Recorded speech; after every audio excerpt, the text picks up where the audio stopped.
it's gone. My thing since I was a child, I've been here since 1962, was to see my neighborhood come back, to be vibrant, to have businesses like it used to have. For decades, much of West Tampa was pushed out from the city's progress. Boarded up businesses along a once thriving main street, a public housing development in disrepair. I mean, we've had too much crime, and people died down in North Boulevard home, gunfire, drug dealing, and everything else. I first met Joe Robinson in 2017. All my life, I've fought for West Tampa residents. He chairs a volunteer board the city oversees to make sure neighbors and stakeholders have a say in development, a critical post as the West River Master Plan moves forward. To connect the east with the west, the downtown with the west side. The plan calls for the city, the county, housing authority, and the school district to redevelop 120 acres of prime land along the Hillsborough River. I'm Bob Buckhorn. I am the former mayor of Tampa from 2011 to 2019. I'm happy to see that everything that we imagined this could be is coming to fruition. Years ago, Buckhorn told me about his grand vision for West Tampa. It will create a development that is focused on the waterfront, that is mixed use. One that expands the multi-million-dollar Riverwalk, connecting Julian B. Lane Park, where we sit today, to the west side of the city. Emerald, there have been probably hundreds of millions of dollars invested in historic West Tampa as a result of this park and the transformation of North Boulevard homes. That's generational in its impact in a very, very positive way. In 2017, the Tampa Housing Authority raised North Boulevard homes. My name is Leroy Moore. I am the Chief Operating Officer for Tampa Housing Authority. The 670 units that we demolished has now been replaced with over 1,000 new units as of today.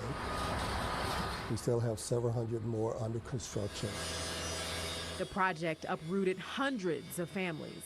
10 Investigates got data that shows those families moved mostly to other lower income areas, farther from the city's core. I realized when we embarked on this project that there would be dislocation and disruption in the lives of the people that lived in North Boulevard homes. But I also knew that the environment that they were living in was not acceptable. And by law, they have the right to come back once the development is complete, although they don't always choose to return. This new development is making connectivity, and it's bringing people of different races, different backgrounds, different economic statuses together. Stores and businesses are coming. New homes are already here.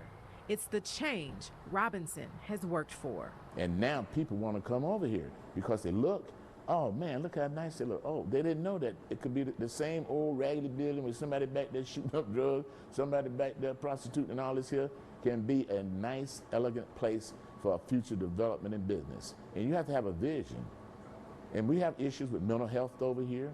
We have homelessness over here. So it's not just dealing with infrastructure, economics. You got to deal with the people. And if you don't deal with the people, then, you don't deal with the people, it's not going to work. What's making you so emotional right now? Cause I've been at the bottom in my life. And like Robinson, Al Sharif also understands that development is less about buildings and more about caring for the people in them. We knew the shift was coming. As part of Omega Psi Phi Fraternity Incorporated, Sharif has been on the front lines fighting to stop the Hillsborough County School District from closing Just Elementary in West Tampa along the river. Board members voted to shut the school down in 2023.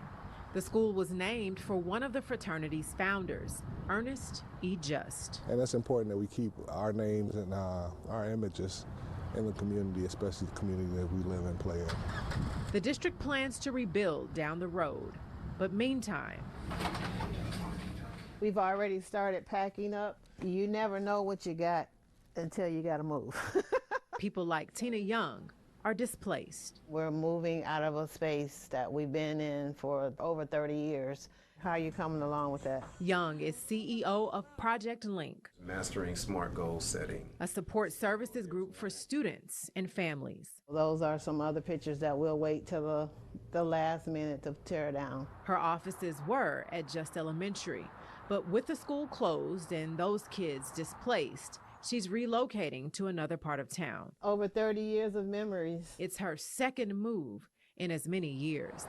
The first after 10 Investigates uncovered the district allowed the city to violate a 25-year lease agreement that let Project Link rent space next to the school.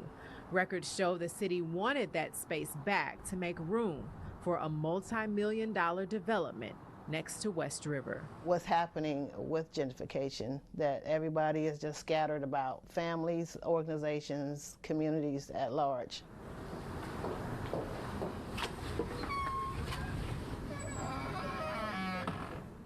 We understand that development is coming and progress is coming, but the development that's going on here in Tampa is coming at the expense of African American people. 10 Investigates found from 2011 to 2023, while Tampa's overall population grew 17%, the city lost 7% of its total black population, something the local NAACP says is impacting power at the ballot box. Because of the gentrification, it has depleted our vote. It is slowly depleting our voting power within the city because so many people have been pushed out of the city and gone to the county. A dilemma of development in a city, a neighborhood, trying to keep its character in the face of constant change.